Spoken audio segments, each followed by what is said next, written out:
السلام علیکم ناظرین، میں ہوں اعتدال نیوز کے اسٹوڈیو سے ابو المعظم ترابی، آپ کا میزبان۔ آج ہم بات کریں گے مہنگائی کی کہ موجودہ حکومت بار بار ایک بات کو دہرا رہی ہے اور وزیر اعظم بھی درجنوں بار نوٹس لے چکے ہیں کہ کیا چیز مہنگی ہو رہی ہے اور کیوں ہو رہی ہے اور اس کو سستا ہونا چاہیے۔ کابینہ کا اجلاس ہوتا ہے، وہاں بھی یہی بات کی جاتی ہے کہ جی مہنگائی کو کنٹرول کیا جائے، عوام کو ریلیف دیا جائے۔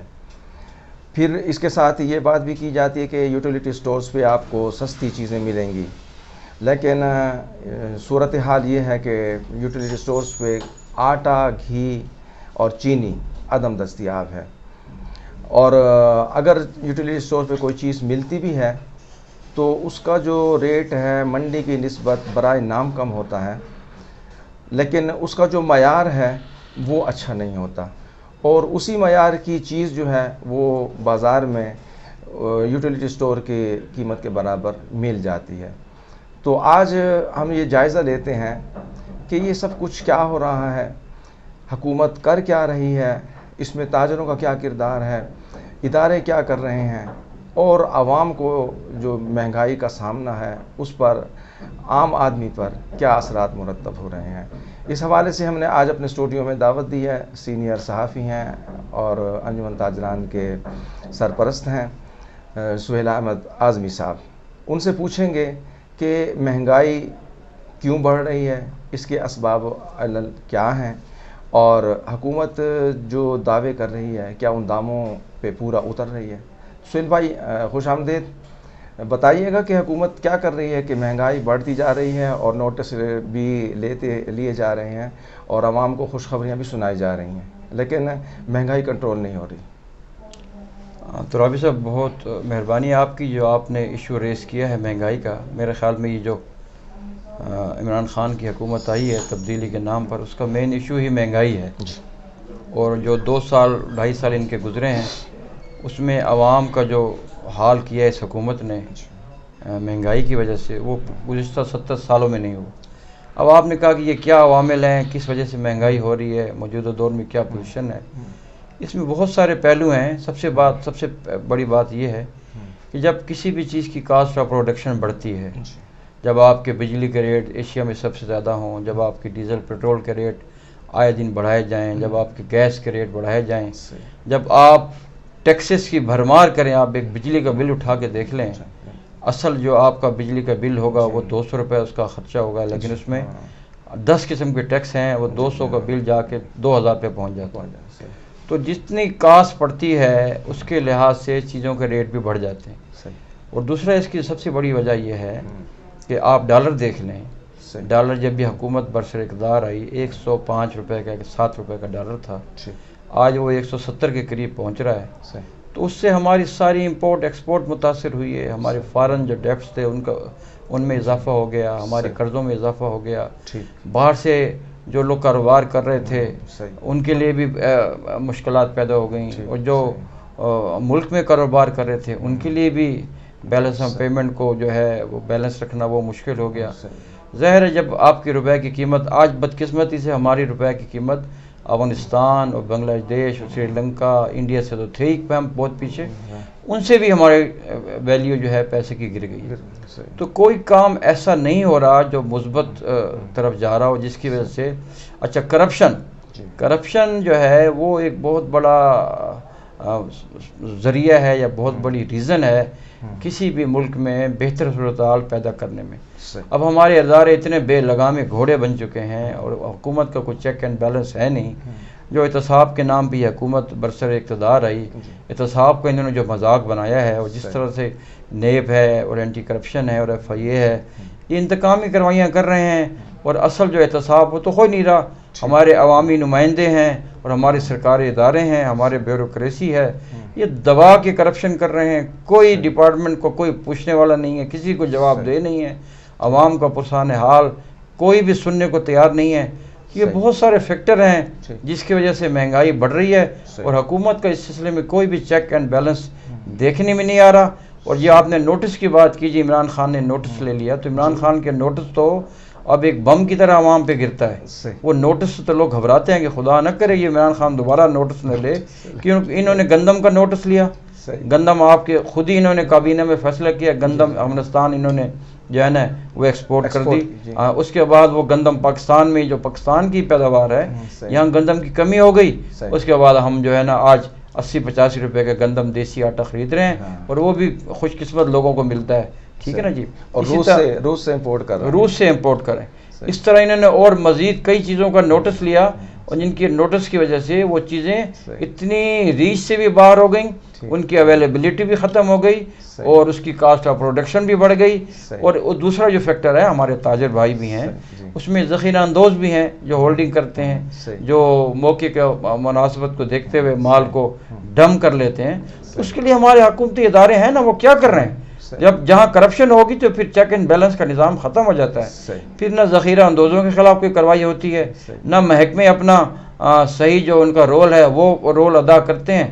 تو آپ سبزی منڈیوں میں دیکھ لیں کیا ہو رہا ہے، وہاں پر بھی کوئی چیک اینڈ بیلنس نہیں ہے. پہلی دفعہ میں نے اپنی زندگی میں دیکھا ہے گزشتہ 70 سال کی یہ جو ہماری ہسٹری ہے کہ ٹماٹر جیسی چیز اور دھنیا اور مرچیں جو لوگ مفت ڈال دیتے تھے آپ کے سودے میں، آج وہ دھنیا 250-300 روپے کلو بک رہی ہے. مرچ 60 روپے، سبز مرچ جو ہے وہ 60 روپے کی پاؤ مل رہی ہے. اندازہ کہ آلو، مجھے یاد ہے 2-2.5 اس حکومت کے آنے سے پہلے 10 روپے کلو آلو مل رہا تھا، اور آج وہی آلو، میٹھا آلو 70-80 روپے کلو مل رہا ہے. دیسی 100 روپے سے اوپر ہے. تو کھانے پینے کی اشیاء اور دیگر یوٹیلیٹی بلز سب میں اتنی انہوں نے مہنگائی کر دی ہے کہ اب نہ سرکاری ملازم کا گزارا ہوتا ہے، نہ تاجر کا ہوتا ہے. ہاں، جن کے پاس حرام کی مڈی ہے، جو اپنے بلیک منی جن کے پاس ہے، ان کے صحت پہ کوئی فرق نہیں پڑتا، لیکن ایک عام آدمی پس رہا ہے. اچھا، اہم اداروں کی بات آپ نے کی ہے. ہمارے ہاں ڈیر اسماعیل خان میں ہم دیکھ رہے ہیں کہ جب سے فوڈ سیفٹی اتھارٹی قائم ہوئی ہے، بڑی تیزی کے ساتھ وہ بازار میں آتے ہیں، منڈی میں آتے ہیں اور بڑے بڑے جرمانے کرتے ہیں.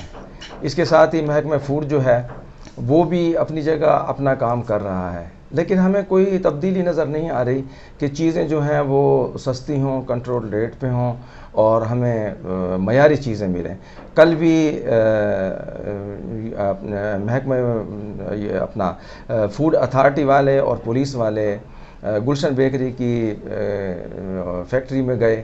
وہاں انہوں نے بتایا کہ جی وہاں صفائی کا کوئی نظام نہیں تھا، گھی میں جو ہے وہ چھپکلی پڑی ہوئی تھی، اور ایکسپائر چیزیں وہاں پڑی ہوئی تھیں جو ان کے مطابق، ان کے بقول وہ دوبارہ استعمال کی جانی تھیں. تو اسی کے ساتھ ہی ہم دیکھتے ہیں ریسٹورنٹس میں بھی جاتے ہیں، دکانوں میں بھی جاتے ہیں، اور جرمانے کر کے اپنی کارکردگی منتھلی رپورٹ تو بنا لیتے ہیں، لیکن عوام کو کوئی ثمر نہیں مل رہا، عوام کو کوئی رزلٹ نہیں مل رہا. تو اس کی کیا وجہ ہے؟ دیکھیں جی، یہ جو ہماری صفائی کی جو آپ نے جہاں تک بات کی نا، یہ تو ہمارا قومی المیہ ہے نا جی. آپ یہاں نہیں، ڈی خان کو چھوڑ دیں، آپ چلے جائیں موٹر وے پہ ہوٹل جو ہیں ان پہ ان کی کارکردگی دیکھ لیں. آپ کے آئے دن ٹی وی پہ آپ پروگرام دیکھتے رہتے ہیں، بڑے بڑے ہوٹل جو 3 اسٹار 4 اسٹار ہوٹلز ہیں، ان کے اندر اگر کینٹینوں کو جا کے آپ حال دیکھیں تو آپ کو ہر جگہ یہی حال ملے گا. حالانکہ ہمارے مذہب میں صفائی کو نصف ایمان کہا گیا ہے. ٹھیک ہے نا جی. اگر آپ صفائی رکھیں اور حفظان صحت کے مطابق چیزوں کو بنائیں، تیار کریں اور سنت کے مطابق اس کی پریپریشن کریں تو آپ کی آدھی بیماریاں تو ویسے ختم ہو جاتی ہیں. لیکن ہماری ایک تو چیزیں ساری، گھی ناقص، ہمارا آئل ناقص، ہماری مرچوں میں ملاوٹ، ہمارے نمک میں ملاوٹ، ہمارے بیسن میں ملاوٹ، ہمارے میدے میں ملاوٹ. کوئی چیز ایسی نہیں ہے جس میں ہم ملاوٹ نہیں کرتے. ٹھیک ہے نا جی. یہ اوپر کی سطح پہ ہوتی ہے اور نیچے تک جاتی ہے. جب ہم پتی میں رنگ والی پتی استعمال کریں گے، اور جب ہم یہ مرغیوں کے پروں سے اور یہ بھیڑیں اور جانور جو ان کی جو آتے جو حرام ہیں، ان کے توسط سے، ان کے اندر سے ہم تیل نکال کر وہ پورے پاکستان میں پکوڑے سموسے تل کے لوگوں کو کھلائیں گے تو ہماری صحت تو خراب ہونی ہے. ٹھیک ہے نا جی. صفائی تو نام بھی ختم ہوگی. اب جہاں تک اداروں کی بات ہے، آپ نے بات کی محکمہ فوڈ کی جو انہوں نے کروائی کی. ایک یہاں پر میں کیونکہ تاجروں کی نمائندگی بھی کرتا ہوں، میں ایک عرصہ دراز سے، میں پچھلے 2 سال سے یہ انتظامیہ یہ بھی ہے، وہ کہا جاتا ہے کہ یہ ذخیرہ اندوزی ہو رہی ہے، مصنوعی مہنگائی ہے. جی، یہ جو میں کمشنر ڈی سی اے سی کے آگے رو کے میں تھک گیا. حکومت نے ایک ادارہ بنایا ہے حلال فوڈ کے نام سے. جی جی. 2.5 سال پہلے انہوں نے ایک لیٹر ایشو کیا سارے انتظامیہ کو، فوڈ ڈپارٹمنٹ کو، DHO ڈپارٹمنٹ کو، ٹھیک ٹھیک ہے نا جی، ہسپتال والوں کو، اس طرح ڈیرہ انتظامیہ کو، TMO کو، کہ جی حلال فوڈ ڈپارٹمنٹ یہ بن گیا ہے، اب ان کی ذمہ داریاں جو پہلے سارے ڈپارٹمنٹ ادا کر رہے تھے ان کی ذمہ داریاں ختم ہو گئیں. اب فوڈ سے ریلیٹڈ جتنی بھی آؤٹ لیٹس ہیں جہاں کھانے پینے کی اشیاء ملتی ہیں، جس میں دودھ ہے، دہی ہے، اچھا بیکریز ہیں، گوشت کی دکانیں ہیں، اچھا اور یہ پرچون کی دکانیں ہیں، کھانے پینے کی اشیاء جہاں بھی میسر ہیں ان کی صفائی کا خیال کرنا، ان کو لائسنس دینا، ان سے 2 سال کے بعد لائسنس کا رینیول کروانا، یہ حلال فوڈ کی رسپانسبلٹی بن گئی ہے. اب اس میں انتظامیہ کا کوئی رول نہیں ہے. اب بدقسمتی سے ہو کیا رہا ہے، ہاں آپ کو پتہ ہے کہ ڈی خان میں تو ہمارے کاروبار ویسے ہی نہیں ہے، فرقہ واریت کا ہم شکار ہیں، لوڈ شیڈنگ کا ہم شکار ہیں، دہشت گردی کا ہم شکار ہیں، محرم میں 1-1.5 مہینہ کاروبار ویسے ختم ہو جاتا ہے، جگہ جگہ ناکے ہیں، جگہ جگہ پولیس کی چیک پوسٹیں ہیں، تاج بیچارہ ویسے لوڈ شیڈنگ کی وجہ سے تو بہت ہی پریشان، اوپر سے ایک ادارہ آ رہا ہے انتظامیہ کی طرف سے، ایک آ رہا ہے فوڈ کی طرف سے، ایک آ رہا ہے حلال فوڈ کی طرف سے، ایک آ رہا ہے DHO کی طرف سے. اب میں آپ کو بتا دوں، یہ چیز کلیئر کر دوں، یہ رولز ہے حکومت کے، لوگ اپنے رولز کو فالو نہیں کرتے کہ جو ڈسٹرکٹ فوڈ کا ڈپارٹمنٹ ہے، مقصود ادارے جو فوڈ کا جو ادارہ ہے اس کی ذمہ داری ہے صرف پرائس کو چیک کرنا، پرائس کو، اگر کوئی اوور پرائسنگ کر رہا ہے، چیز کو زیادہ ریٹ پہ بیچ رہا ہے، اس پہ جرمانے لگانے کا ان کو اختیار ہے. نہ وہ کوئی ایکسپائری چیز چیک کر سکتے ہیں، نہ کوئی وہ سب اسٹینڈرڈ چیز چیک کر سکتے ہیں. کوالٹی کنٹرول جو ہے حلال فوڈ کے پاس ہے، لیکن یہ سارے ادارے ایک ہی اس کو جو ہے نا ایک ہی لائن پہ لگے ہیں. وہ دکاندار بیچارہ کسی کو 25 دے رہا ہے، کسی کو 20 دے رہا ہے، کسی کو 50 دے رہا ہے. اس میں بڑے مگرمچھوں میں تو کوئی ہاتھ ڈالتا نہیں ہے، اور چھوٹے چھوٹے دکانداروں پہ جرمانے کر کے ان بیچاروں کو جس پہ 20-25 ہزار جرمانہ ہو جائے تو وہ تو پھر اب عام صارف کا گلا کاٹے گا نا. بات تو یہ ہے نا کہ اپنی منتھلی کارکردگی رپورٹ صرف بنائی جا رہی ہے، عوام کے لیے کچھ نہیں کیا جا رہا. بالکل ایسا ہے، بالکل ایسا ہے. تو اس میں بہت ساری بہتری کی گنجائش ہے اگر ہمارے سارے ادارے ایمانداری سے اپنے فرائض سر انجام دیں، اور اپنے جو بھی ان کو ڈیوٹیز تجویز کی گئی ہیں، جو ان کو اختیارات دیے گئے ہیں، ان کے حدود میں رہتے ہوئے کام کریں، پھر تو بہتری آئے گی. لیکن جب سارے ادارے بالکل ان کو کوئی پوچھنے والا نہ ہو، پہلے انتظامیہ کے آتے تھے، واپڈا والے ہیں، گیس والے ہیں اور دیگر ادارے ہیں، تو کمشنر اور DC کے پاس یہ اختیار ہوتا تھا کہ وہ ان کی باس پوچھ کرتا تھا، ان سے پوچھتا تھا، ماہانے میٹنگز ہوتی تھیں. آج کل تو وہ کھلی کچہری بھی لگتی ہیں پروونشل گورنمنٹ کے ارباب اختیار کے کہنے پر، وہ زبانی جمع خرچ کے لیے. وہ تو کمشنر کا DC کا وہ اختیار ہی نہیں رہا. جی ہاں، وہ اختیار ان کے ہیں نہیں، ان کو پتہ ہے کہ ہمارے کچھ بگاڑ نہیں سکتے.